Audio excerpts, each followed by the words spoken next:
I definitely try and focus on those younger players. So as soon as they do come in, as soon as a player is drafted, we're generally meeting with them within the first few days. Periodising your nutrition just means matching your nutrition intake to your output, and there's a few different ways to do that. And I know Keith's doing sort of more in the performance-based sort of area within the college and research. Around training is an example of periodisation, where essentially you're adapting what you're eating. Where you can train as a sports psychologist in Australia.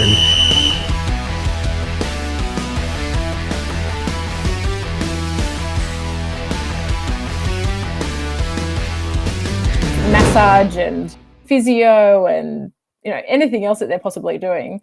So it's really hard to get that time with them. I definitely try and focus on those younger players. So as soon as they do come in, as soon as a player is drafted, we're generally meeting with them within the first few days to find out where they're at, what their nutrition knowledge is, what supplements they're taking, and how we can then sort of start that process. Where are they going to be living? How can we educate them about food and nutrition and cooking? You go about periodising your nutrition to help your performance. You mentioned a couple of tips already, but if we dive in a bit deeper. Yeah, let's do that. So periodising your nutrition just means matching your nutrition intake to your output, and there's a few different ways to do that.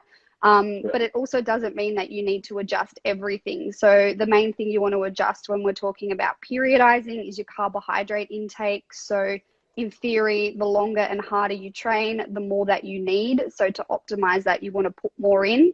Again, I guess, the theory versus the practical are two very different things. And it's like, yeah, that's great, Jess. I'm about to go and do a 3K session on the field and you want me to eat a giant breakfast. Like, I'm not great at breakfast. That kind of doesn't work. So, the art is in then how it's actually applied. But yeah, the concept is matching particularly carbohydrate intake to that output.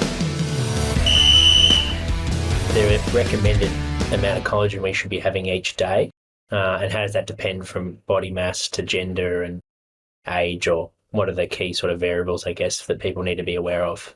Yeah, so that's still research that needs to be done. So there's another PhD right there. Yeah, exactly. There's so much unknown about that space. And I know Keith's doing sort of more in the performance-based sort of area within the college and research. So at the moment, the research is kind of 15 to 20 grams. I'd be surprised if there wasn't a dose response, because obviously, your tissues are different sizes if you're a smaller compared to a larger athlete, but it hasn't sort of been looked into at this point in time. Yeah, so it's more in terms of the amount, it would be trying to get to that 15 to 20 grams, which is not too difficult, and it's more around, I guess, timing with what tissue you're trying to target. For those that don't quite understand how periodisation and nutrition works, what can be the benefit for adopting periodisation throughout your different phases of off-season, pre-season, and season? Yeah, and I guess, that example I gave around changing carb intake around training is an example of periodisation, where essentially you're adapting what you're eating around the different phases, and that can be macro, so times of season, or micro, so training sessions. And I guess the real benefit of that is making sure that, you're fueling appropriately, you're recovering adequately, and you're getting the changes that you're after in body composition. Whether that be increasing mass or reducing fat mass. And so actually doing that at different phases and changing that energy and macronutrient intake can really help with those goals. Okay, in terms of your own personal development. Well, look, I was lucky in that there's only 2 courses where you can train as a sports psychologist in Australia, and actually one of those folded a couple of years ago. So there was UQ in Queensland and Victoria University here, and I had some amazing sort of academic mentors through VU, and Mark Anderson, Daryl March and Harriet Speed were really influential, and they're some of the really heavy hitters in academia. What are some important things for young footballers to start working on in terms of mindset and psychology? What are some common things that you work with younger athletes, I guess, and what are some skills that you can start practicing? Well, I think the way I sort of conceptualise it when I'm working with athletes, there's two areas that we work on, and one is the more general kind of mental health and wellbeing stuff, and often, athletes, whether they be developmental or sort of senior high performance athletes, kind of want to shove that to the side and say, no, just get to the performance stuff. Let's just work on the performance. But ultimately, that little apex, the top of the pyramid of performance, you're not really capable of doing much there and sustaining it unless you've got a really good solid foundation around the general mental health and wellbeing stuff. So I tend to recommend people spend a bit of time there. And here we're talking about stuff like understanding your personal values and sort of strengths and things like that. Even having a good sense of your own identity, who you are, what you stand for. During your professional career, what has been some of your biggest challenges? And then what have you learned? Like, how have you grown from those challenges? I know you were in the hub for 7 weeks. I imagine that was a challenge, but are there other ones that pop up, spring to mind, where they were really hard to navigate through, but at the other end, you really grew from it? Yeah, and look, here, I don't want to get too morbid, but I had a period of time, there was probably 18 months where 3 athletes in different programs that I work with died, different circumstances, but John McCarthy passed away when I was at Port. Not long before that, a young jockey, Caitlin Forrest, had a race fall and died. And then Phil Hughes passed away. I'd shifted over to cricket by then. And, these are just incredibly traumatic events. Young people sort of in the prime of their life, and,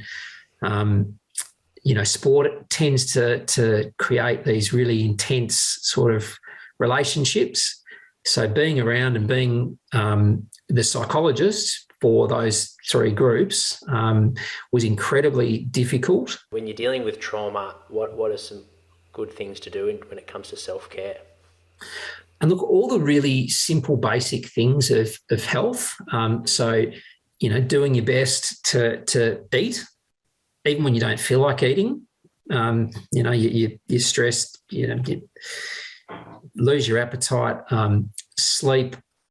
I'm a meditator, so, when you're busy and thinking and caring about everybody else, they're the kind of things that sort of slip off your radar. So I was really conscious just when I had a little window, for instance, with Phil's passing, where I would switch the phone off for a little bit. I would try and do my meditation in the morning, a little bit of exercise. I like going for a run, and that's quite a de-stressing thing for me. Get out and sort of nature and do a nice little run or something. What about highlights of your career that you look back fondly and that you're proud of? Well, just before we came on, I said to you, I was really lucky when I got into the Olympic sports. Typically what happens, it's a 4-year cycle, and staff sort of leave, get to Olympic Games. It's been a huge build-up, really exhausted, and leave. So there's often jobs and opportunities in that first year or so. I actually got in right at the tail end of an Olympic cycle, so I kind of parachuted in. And the kayak team was one of the first teams that I got to work with, and we had an Olympic athlete in Hannah Davis, and she won a bronze medal in an absolute nail-biter of a race. And amazing. I wasn't there, but I was watching it at home, and I was just jumping off the couch. It was the most sort of thrilling thing. I haven't worked with an AFL team who've won a premiership, but, you can imagine just the intensity of, it's been this long build-up. You've all been working together trying to achieve this thing, and this was one of these races where it was literally like that, and it was the last stroke they got across the line to win a medal. So, which movie or TV series has impacted you the most, and why? Oh, look, and I'm going to show my age a bit here. I'll give you 2. Star Wars came out when I was in primary school, and it was the absolute hit of, I think I was in grade 5, and every kid for their birthday that year, so 30 kids in your class, every kid gets invited to every other kid's birthday party, we'd go and see Star Wars. So it's kind of like imprinted in my brain. I've been a bit of a Star Wars nuffy ever since, and last lockdown, 2020, I got my kids into it. So they're sort of Star Wars nuffies. And then the other one, I hate to say it, but I'm a bit of a closet Survivor fan. And I think it's the kind of the games, the gameplay, the psychological stuff. It's almost like sport, but you're in the outback. There's all these, interesting dynamics. It's not always the strongest player that gets through.